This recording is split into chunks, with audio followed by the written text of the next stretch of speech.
গীতার চ্যানেলে আপনাকে স্বাগত।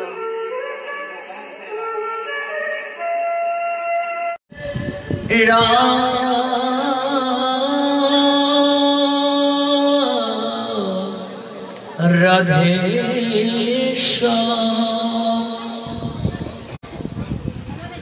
ও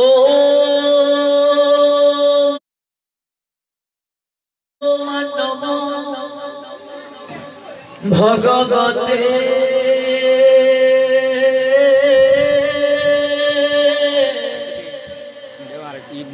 বাসুদেবায়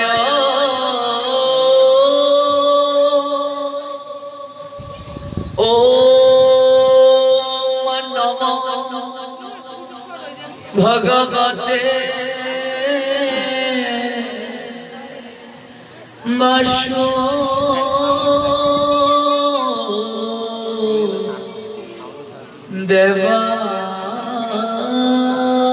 বাসুদেবায়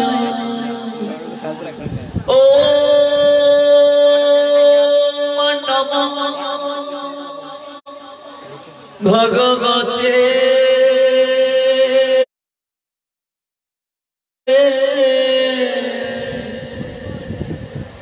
বাসুদেবায়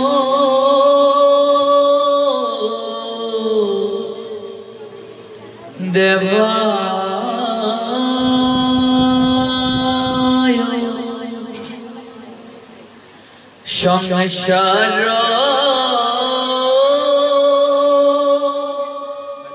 দাবানল লিরলোক ত্রাণায় কারুণ্য ঘনা ঘনতম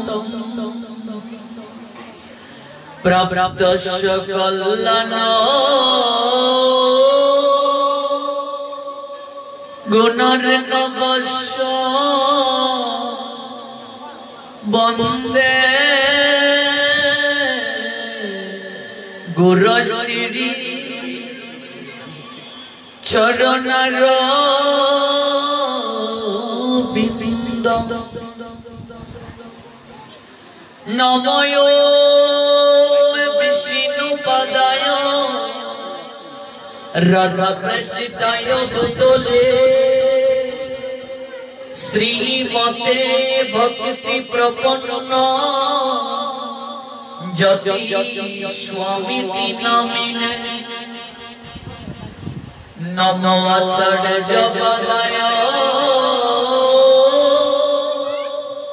দৈন্য ভূষণ মুকুট মনে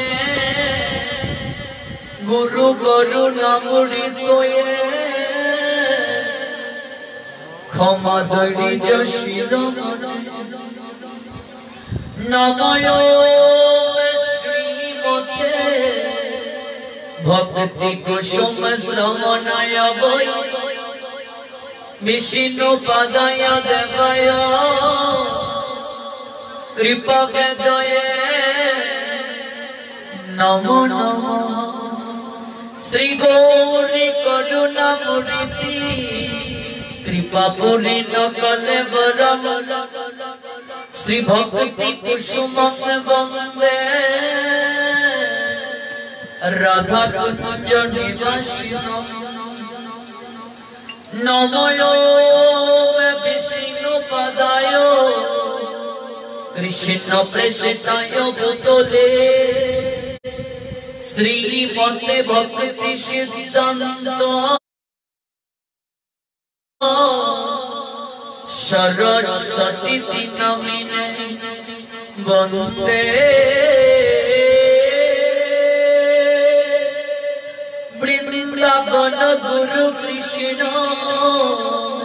কমল লোচন বল্লভী বল্লভ দেব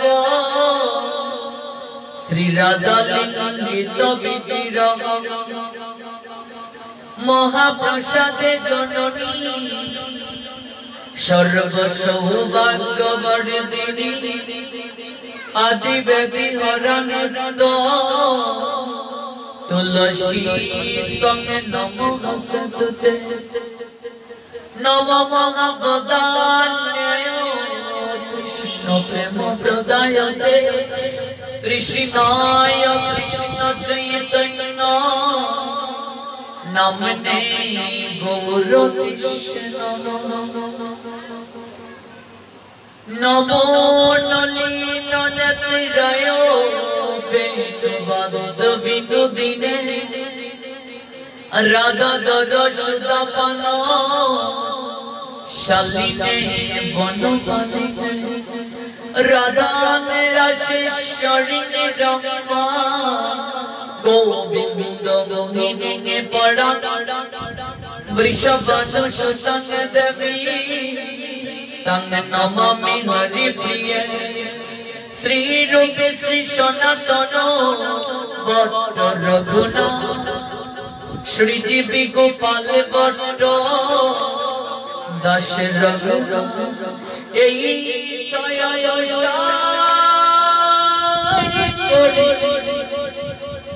চরণ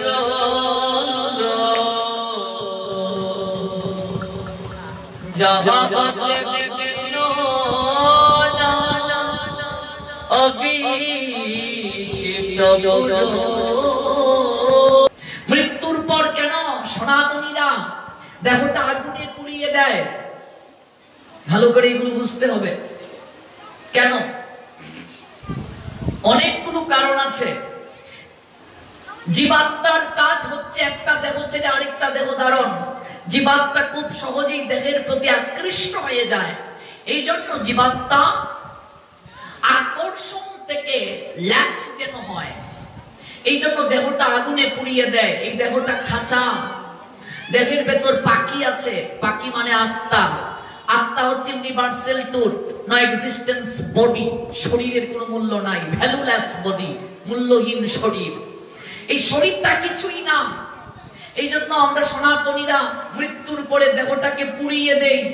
পুড়িয়ে দিয়ে জগৎজীবকে বুঝাই, দেখো সারাটা জীবনে এই শরীরটা নিয়ে তুমি মগ্ন ছিলে। শরীর যার মাধ্যমে পরিচালিত ছিল তাকে তুমি চিনলে না, অথচ সে চলে যাওয়ার পর এটার কোনো মূল্য নাই। মৃত্যুর পর কয়েক ঘন্টার পরে আমরা দেখতে পাই পচে দুর্গন্ধ বের হয়। শরীরের মূল্য নেই। পঞ্চভূত দ্বারা শরীর তৈরি, তার মধ্যে একটা উপাদান হচ্ছে অগ্নি। মনে রাখবেন, অগ্নি এমন একজন দেবতা, ভগবান দুজন দেবতাকে পরিশুদ্ধতার অধিকার দিয়েছেন। একজন অগ্নি দেবতা, একজন বরুণ দেবতা। বরুণ মানে বৃষ্টির দেবতা, জলের দেবতা। জল যদি শরীরে ছিটিয়ে দেওয়া হয় বাহ্যিক শুচিতা এসে যায়। আগুন যাকে স্পর্শ করে সে শুচি হয়ে যায়। অগ্নির মাধ্যমে ভগবান সবকিছু গ্রহণ করেন। এই জন্য আমরা যজ্ঞের মাধ্যমে আমরা কি করি? ঘৃত দেই অগ্নিতে। সেই অগ্নির মাধ্যমে ঘৃত ভগবান গ্রহণ করেন। শরীর তৈরি হয়েছে পাঁচটা উপাদান, তার মধ্যে অগ্নি প্রথম উপাদান, আগুন, মাটি, বায়ু। এই যে উপাদান, এই উপাদানগুলো দ্বারা তৈরি, পাঁচটা উপাদান দ্বারা। তার মধ্যে অগ্নি একটা, মৃত্তিকা একটা, মাটি, মাটি দ্বারা তৈরি, মাটির দেহ, মাটিতে মিশে যাবে। আকাশ আছে, বাতাস আছে, পঞ্চভূতের দেহ তেমনি হয়ে যায় লয়। কত দেহ এইভাবে ধরো এ শরীরই, অনিত্য দেহে তুমি আত্মীয়তা হারি। জল আছে, পাঁচ উপাদানের মাঝে আরেকটা উপাদান জল। এই পাঁচটা উপাদান দ্বারা দেহ তৈরি। পাঁচটা উপাদানে আবার দেহটাকে মিশিয়ে দেয়া হয়। এবং সায়েন্টিফিক ধারণায় অগ্নিতে পুড়িয়ে দেওয়া সবচেয়ে ভালো, উপযোগী। তাছাড়া মূল কথাটা হচ্ছে আমরা সনাতনীরা প্রত্যেক কিছু যজ্ঞের মাধ্যমে করি। এমনকি গর্ভ ধারণ থেকে শুরু করে, এমনকি বাচ্চা পেটে আসার পর তাতেও আমরা যজ্ঞের মাধ্যমে তাকে আমন্ত্রণ করি। জন্ম নেওয়ার পর যজ্ঞের মাধ্যমে নামকরণ করি, সমস্ত কিছু যজ্ঞ। এমনকি মৃত্যুর পরে আমরা যজ্ঞের মাধ্যমে আহুতি দেই দেহটাকে। অন্ত্যেষ্টিক্রিয়া, মুখে আগুন দেওয়াকে বলে অন্ত্যেষ্টিক্রিয়া। অন্ত মানে শেষ, ইষ্টি মানে যজ্ঞ, এটা শেষ যজ্ঞ। পৃথিবীতে যত পুণ্য কাজ রয়েছে তার মধ্যে শ্রেষ্ঠ পুণ্য হচ্ছে দাহ কার্যে অংশগ্রহণ করা, সবচেয়ে পুণ্যের কাজ। অথচ মানুষ এই দাহ কার্যে গিয়ে সবচেয়ে বেশি পাপ করে। ভালো করে জেনে নাও কি কি পাপ করি আমরা। প্রথমত আমাদের শাস্ত্র বলছে দাহ কার্যে যারা যাবে, শ্মশানে যারা যাবে দাহ করতে, সবাইকে স্নান করে শুদ্ধ কাপড় পরিধান করে যেতে হবে। অফকোর্স তাকে ধুতি পরে যাওয়া উচিত, সাদা কাপড়, দাহ কার্যে যারা যাবে। যদি না থাকে ধুতি, প্যান্ট পরে যাবে। লুঙ্গি পরে যদি দাহ কার্যে যায় তাহলে সবচেয়ে বড় অপরাধ হবে, পাপ হবে। আমরা কি করি, ছেঁড়া যে কাপড় আছে, প্যান্ট আছে, ছেঁড়া গামছা, ছেঁড়া লুঙ্গি, এগুলো পইরা তারপরে ল যাই, এখানে খমড় বাইন দিয়া আতো দাও লইয়া ল যাই। তারপর কি শাস্ত্র বলছে, শ্মশান থেকে মানে দাহ কার্য থেকে এসে স্নান করার কোনো প্রয়োজনীয়তা নাই, প্রয়োজন নাই। আমরা করি উল্টা, দাহ থেকে আমার পরে দেখবেন স্নান করি। একটা মজার ঘটনা আছে, ছোটবেলা আমি গেছি দাহ কার্যে। এবার মা কয়, যা তোরা গ্রামের মাঝে সবচেয়ে বয়স্ক মহিলা মারা গেছে, তোর গ্রাম সম্পর্কে দুদু হয়, যা একটা কার্ড দিয়া বাবা যা, সাবধান, যে কার্ড ধরবে এটাই নেওয়ান লাগবে। আমি ছোট মানুষ গিয়া ধরছি একটা বড় আমের ডাল, মানে আমের ডালের ওজন আমার চেয়ে বেশি। মায় কয়, এটা কি তা করলে তুই, অত বড় আমের ডাল যা এটাই লইয়ে যা। মামা এটা কি তা ওইটা লইয়ে যেতাম, অত বড় আমের ডাল ধরছি এখানে যা, শেষ লইয়ে যা। এখন লইয়ে গেছি, সাবধান, বেশি কম থাকিস না, তুই আবার ডরাইবে দিয়ে আবার আইবে। এবার দিয়ে দিয়া প্রণাম দিয়ে আইসি। এবার ঘরে ঢুকতাম, মা ঢুকিস না ওখানে, যা স্নান করে আগা। এবার স্নান করে আইসি, ঢুকতাম, মা সাবধান করে ঢুকিস না। খের আনছে, খের বুঝো, খের খড় বুঝেন, খের আনছে, আমরা ওই খের বা ডেঙ্গা আমরা বাসায়, খের আনছে গিয়া। আনার পরে গিয়া হইরো বুঝো, তোমরা বুঝো না, সরিষা বুঝো, হ্যাঁ হইরো আনছে মানে সরিষা আনছে, আইনা এই খেরের মাঝে দিছে, আগুন দিছে, তারপর লুয়া দিছে, দিয়া সারা শরীর আমার হেদা হেদি শুরু করছে। সারা শরীর যে হেদা হেদি শুরু হয়েছে, ও মা এই হেদা হেদি কিতা, বেশি মাতিস না, হেদা হেদি করন লাগে। তো বুঝতে পাইলাম না হেদা হেদিটা কিতা। তোমরা এটা করো, তোমরাও করো, তোমরা কোনো আগুন কাজ করছো হইরো দেও না। ও তোমরা লগে আমরা কিছু মিল আছে, খালি আগুন সরিষা দেও না, তোমরা লুয়া দেও না, লুয়া দেও, এই মিল আছে দেখা যায়। এবার ছোটবেলা থেকেই ভাবতে শুরু করলাম এত হেদা হেদি কিতা, হেদা হেদি রহস্য তো বার করা লাগবো। আমি ছোটবেলা থেকেই অত্যন্ত কৌতূহল প্রিয় মানুষ ছিলাম, আর মাকে একের পর এক প্রশ্ন, মা তুই কিতাবে তুই খালি একের পর এক খালি প্রশ্ন। এখন জানলাম হেদা হেদি কেন। অগ্নি সমস্ত কিছুকে পরিশুদ্ধ করে। তৎকালীন সময়ে শ্মশানগুলো ছিল অপরিষ্কার স্থানে, এখন শ্মশান ঘাট হয়েছে। ইলেকট্রিক চুলাও কোনো জায়গায় আছে, ইলেকট্রিক চুলার মাধ্যমে দাহ কার্য হয়, কোনো জায়গায় আছে। শ্মশান ঘাট আছে, পরিষ্কার পরিচ্ছন্ন মন্দির আছে। এই জন্য তৎকালীন সময়ে শ্মশান থেকে আসার পর বিভিন্ন ভাইরাস ব্যাকটেরিয়া শরীরে থাকতে পারে। এই জন্য অগ্নির মাঝে সরিষা, ধূপ দেয়া হয়, লোহা, এগুলো অ্যান্টিভাইরাস রূপে বাকি ভাইরাসগুলোকে ডেস্ট্রয় করে, ধ্বংস করে। এই জন্য দেখবে বাচ্চা হইলে আতুর ঘরের মাঝে একটা দুনা দেয়, তোমরা দেওনি গো, তোমরা তো মিল আছে। এবার ওই বাচ্চা যদি কথা কইতে পারতো তখন কইল না, এটা হরা আমার সমস্ত চোখ জ্বালা পুরা শুরু করে। এই দেখবে আতুর ঘরে ঢুকলে সরিষা দিয়া হেদা হেদি করে আবার ঢুকে আবার বাইর হয়। বুঝে না কেন দেয়, কিচ্ছু বুঝে না, খালি ধুনা সরিষা দিয়ে খালি ধুনা দেয়। সাবধান, আমরা অনেক কুসংস্কারের মাঝে আছি, আমরা জানি না তত্ত্ব, কিন্তু আমরা করছি, এটা হচ্ছে বিষয়। তত্ত্ব জানতে হবে। ধূপ অ্যান্টিভাইরাস রূপে কাজ করে, মেডিকেল সায়েন্স বলছে। এই জন্য দেখবেন হরিনাম সংকীর্তনে কোথাও যখন এরকম সাধু সঙ্গ হয় তখন আমরা একে অপরের সঙ্গে পাশাপাশি বসি। এই জন্য মাঝে মাঝে ধূপ দেখানো হয়, অ্যান্টিভাইরাস রূপে ধূপ বাকি ভাইরাসগুলো জীবাণুগুলোকে নষ্ট করে ধূপ এই জন্য ব্যবহার করা হয়। আতুর করে অন্যান্য ভাইরাস বা অন্য কোনো কিছু যেন প্রবেশ করতে না পারে এই জন্য ধূপ দেয়। আর আমরা মনে করি জয় বাড়ি ঢুকন লাগে খালি ধূপ দেও, আবার বাইরেও ধূপ দেও, এই হচ্ছে অবস্থা।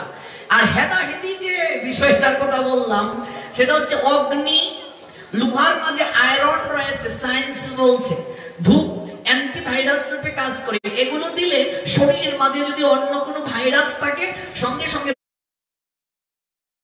ধ্বংস হয়, যেহেতু আমরা একটা অপরিষ্কার স্থানে গিয়েছি। কিন্তু বর্তমানে ভাবধারা পরিবর্তন হয়েছে, প্লেস চেঞ্জিং হয়েছে, মন্দিরগুলো উন্নত জায়গায় আছে, এই জন্য শ্মশান থেকে এসে স্নান করার প্রয়োজন নেই। মনে রাখবেন, প্রয়োজন নেই শ্মশান থেকে এসে। কেউ যদি ডেড বডি স্পর্শ করে সেটা আলাদা কথা, কিন্তু যখন অগ্নি মুখে দেয়া হয় সঙ্গে সঙ্গে সেটা যজ্ঞ হয়ে যায়। যজ্ঞ কেন করা হয়? যজ্ঞ অর্থ কি? গীতায় বিভিন্ন ভাবে ব্যাখ্যা দিয়েছেন ভগবান।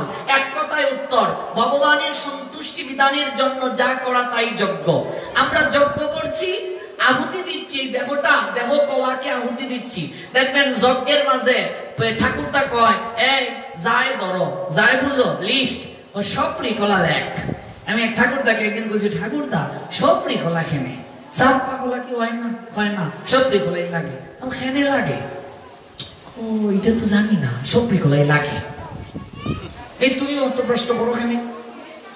আমি বলতে আইটা খোলা তো আছে, আমরা বাড়িতে আইটা খোলাই দিলাই হয় না, তুই তো না সপরি খোলাই লাগে। সপরি খোলা কেন এটা জানি না। ও ঠাকুরদা খোলা গাছ তাইলো থেকে এইটা তো হইতে পারে না।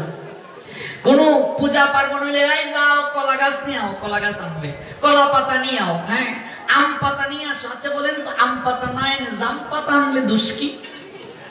প্রশ্ন আসতে পারে না? জানতে হবে আমার, আমি কেন আম পাতা আনবো? আম বৃক্ষ এমনকি সুকৃতির অধিকারী, আম পাতাটাই লাগবে ভগবানের কাছে, এটারও তো মাহাত্ম্য রয়েছে। এই আম পাতা নিয়ে আসো। আম পাতা কয়টা দিতে হয়? 108টা আম পাতা। এগুলো বলবো আগামীকাল। 108 এর মহিমা। 108 কেন? 107টা দিলে দোষ কি? 109টা দিলে দোষ কি? আম পাতা 108টা কেন? কুঞ্জ যখন করবেন 108টা আম পাতা চারিদিকে ঘুরিয়ে দিতে হবে। আচ্ছা বলুন তো, কুঞ্জটা গোলাকার কেন হয়? সেপটাও তো দিতে পারতো, গোল কেন? এরপরে জামাই বসছে, সাধারণ যে বিয়েগুলো হয়, জামাই বসছে চেয়ারের মাঝে, হাতে একটা আয়না দেওয়া হয় না? কেউ বিয়ে করছো না? করছো। আম পাতা, এই যে আয়না দেওয়া হয়েছে। এবার আমি একজনের প্রশ্ন করছি, আচ্ছা আপনি যে বিয়ে করলাম, আয়নাটা হাতলে এখানে বই আছেন কই? কই এটা উদ্ভট প্রশ্ন।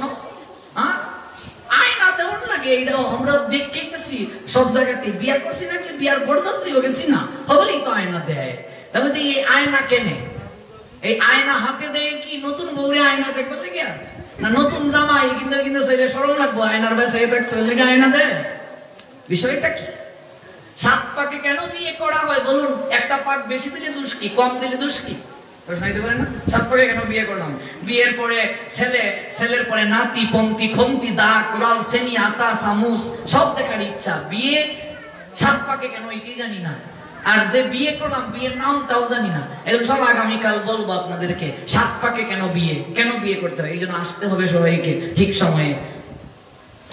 বিয়ে কেন 7 পাকে করবো? 108টা আম পাতা কেন? এগুলো কেন দিতে হয়? কলা পাতা আসলো কোথা থেকে? কেন এগুলো দিতে হয়? কুঞ্জ গোলাকার কেন? আচ্ছা বলুন তো, বিয়ে রাতে কেন হয়? দিনে হলে দোষ কি? প্রশ্ন হইতে পারে না? বাসর রাত, বাসর দিন নাই কেন? হ্যাঁ, এগুলো বিষয় আছে, এগুলো বিষয় আছে। প্রত্যেকটার সঙ্গে শাস্ত্রীয় সম্পর্ক রয়েছে। আমরা ধর্ম পালন করি কিন্তু তত্ত্ব জানি না। এই জন্য প্রচুর প্রচুর স্টাডি করতে হবে, প্রচুর জানতে হবে। এগুলো 1-2টা গ্রন্থে পাওয়া যাবে না, প্রচুর স্টাডি করতে হবে। এগুলো এরকম সংগ্রহ করে করে এই জায়গা থেকে একটা, এই জায়গা থেকে একটা, তারপর সংগ্রহ করা, এবার বিতরণ করা হচ্ছে। আপনারা জানবেন, খুব সহজেই আপনারা পেয়ে যাচ্ছেন এগুলো। কিন্তু সংগ্রহ করতে তো অনেক স্টাডি করতে হয়েছে। এই জন্য আমরা সৌভাগ্যবান, আমরা খুব সহজে পাচ্ছি।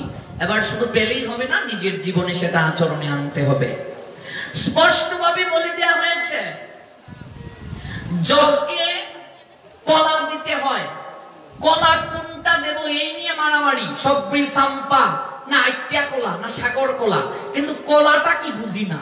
কলা মানে হচ্ছে দেহ কলা, এই দেহ কলাটা সমর্পণ করা যজ্ঞে, এই জন্য দেহটা আগুনে দেয়া হয়। দেহ কলা জগন্নাথের রথে গিয়ে দেখবেন কলার ছড়ি একেবারে ঢিল দেওয়ার জন্য পাগল কে কার আগে কলা ধরবে, কিন্তু কলা মানে কি দেহ কলাটা জগন্নাথের চরণে লুটিয়ে দেওয়া।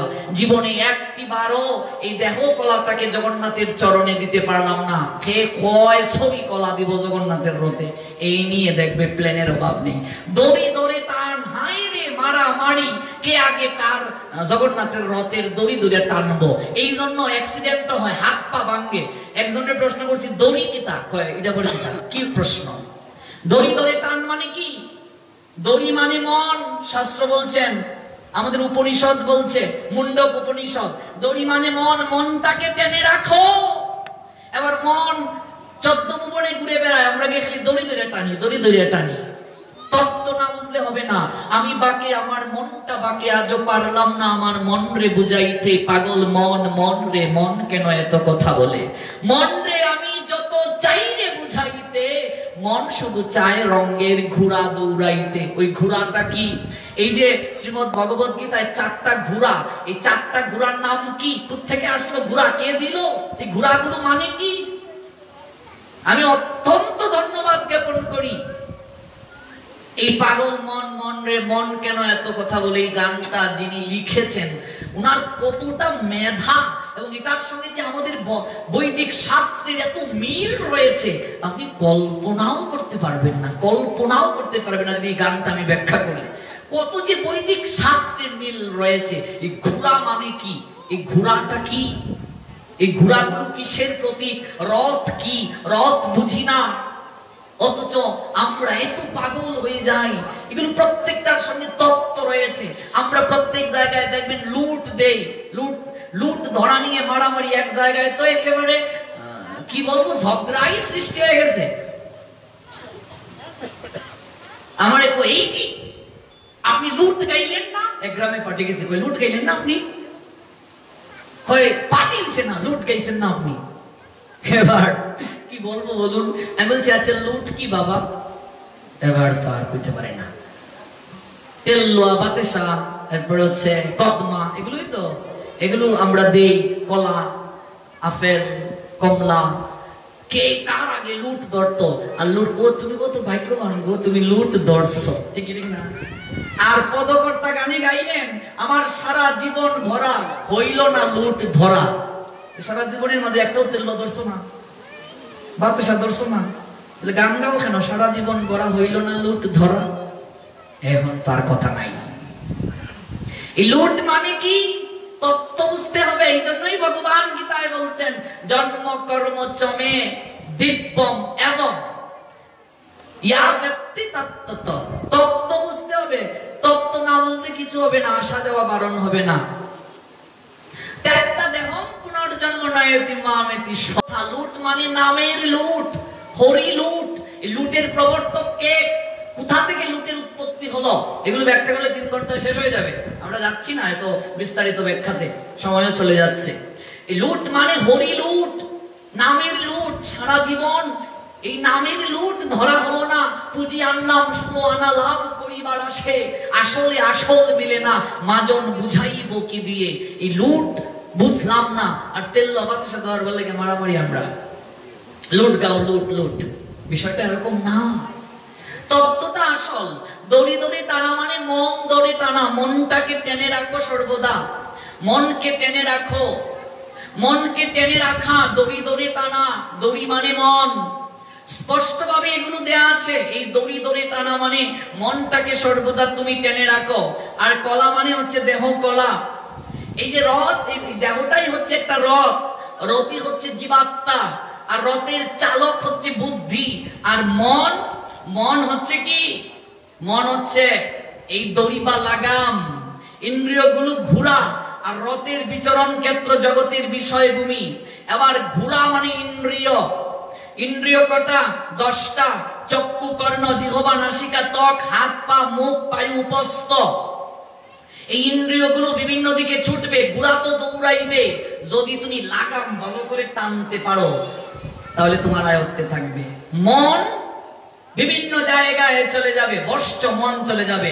মনকে এরকম টেনে রাখতে হবে। এই জন্য ওই যে আমরা দড়ি দড়ি টানছি, মানে মনটাকে টেনে রাখো। যদি মনটা স্থির রাখতে পারো তাহলেই তোমার রথ ঠিক জায়গায় পৌঁছাবে। মনকে টেনে রাখো। রথযাত্রা, যাত্রা শব্দটা ব্যাখ্যা করলেই তো 3 ঘন্টায় শেষ হবে না, আর রথ ব্যাখ্যা করলে 3 দিন লাগবে। এই জন্য রথযাত্রা নিয়ে যদি আমরা শুধু 1 সপ্তাহ শুনতে পারতাম তাহলে আর বিষয় ক্লিয়ার হয়ে যেত, একদম ক্লিয়ার। রথযাত্রা কোত্থেকে আসলো এই বিষয়গুলো? দেখো কলা, এই আহুতি দিচ্ছি যজ্ঞে। যজ্ঞ চলাকালীন সময়ে যারা যজ্ঞে অংশগ্রহণ করেছেন, শ্মশান বন্ধু যারা, তারা কোনো প্রকার আহার গ্রহণ করতে পারবে না। কথা বুঝতে পেরেছেন? একদিকে দাহ চলছে, মিষ্টিও বিতরণ চলে। চলে কি চলে না? জলও খাইতে পারবে না, জলও খাওয়া যাবে না।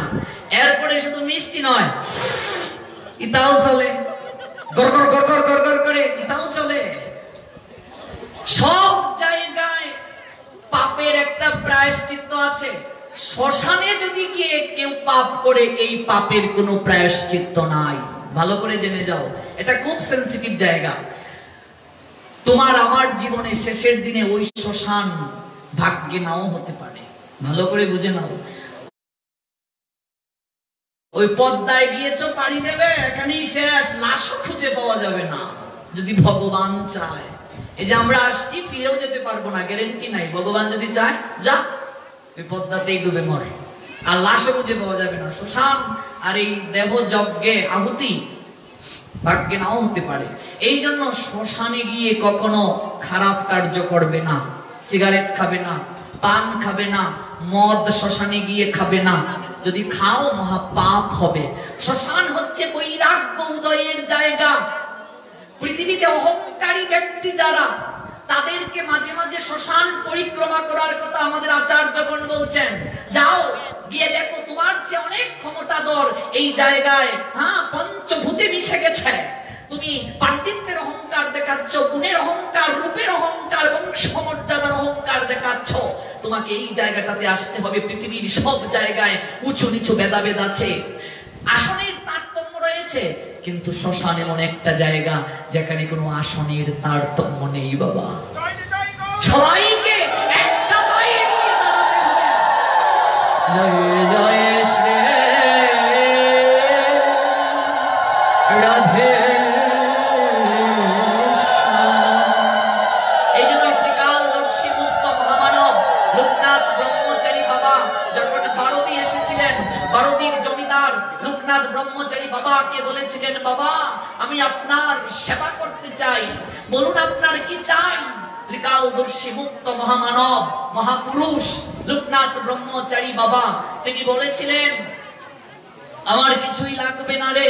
না বাবা, একবার বলো কি চাই। বাবা বললেন, যদি দিতেই চাই ওই জায়গাটা দিয়ে দে। ও বাবা, এটা তো শ্মশান। বারোদি যারা গিয়েছেন দেখবেন মন্দিরের পিছনটা শ্মশান। ওই শ্মশানের জায়গা নিয়ে কি করবে? তখন বাবা বললেন, ওরে বুকা ছেলে, এটাই তো ভজনের জায়গা রে, শ্মশানই ভজনের জায়গা। ওই শ্মশানে দেবাদিদেব মহাদেব ভজনের জায়গা বেছে নিলেন। শ্মশান শব্দটা যে কতটা গুরুত্ব বহন করে, কোত্থেকে আসলো এই শ্মশান শব্দের ব্যুৎপত্তিগত অর্থ কি, আমরা ব্যাখ্যায় যাচ্ছি না ব্যাকরণে। এই জন্য শ্মশানে গিয়ে কখনো খারাপ কার্য করা যাবে না। চা পান বিড়ি সিগারেট খাবেন না, নেশা জাতীয় দ্রব্য সেবন করবেন না, এগুলো এমনিতেই ঠিক নয়। যদি খেতেই হয় বাহিরে যাও, শ্মশানে নিয়ে গিয়ে কখনো সম্ভব নয়, করা ঠিক নয়, মহাপাপ হয়। আর লাশ পুরানো অবস্থায় যজ্ঞ চলাকালীন সময়ে জল পর্যন্ত শ্মশান বন্ধুরা গ্রহণ করতে পারবে না, কিচ্ছু গ্রহণ করতে পারবে না। এটা যজ্ঞ। যজ্ঞ যখন সমাপন হবে, তারপর আসবে স্নান করে যজ্ঞে যাবে শাস্ত্রে আছে নতুন কাপড় পরে যাও, নইলে ধোয়া কাপড় পরে যাও, পরিষ্কার কাপড় পরে শ্মশানে যাও। আমাদেরও বলা হয় মাঝে মাঝে শ্মশান পরিক্রমা করো, বৈরাগ্যের উদয় হবে, মন স্থির নেই, একটু শ্মশানে গিয়ে বসো।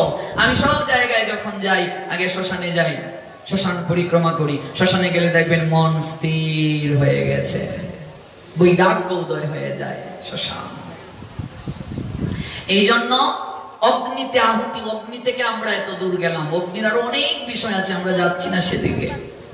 অগ্নি সবাইকে পরিশুদ্ধ করে, ভগবান অগ্নিকে এই অধিকার প্রদান করেছেন।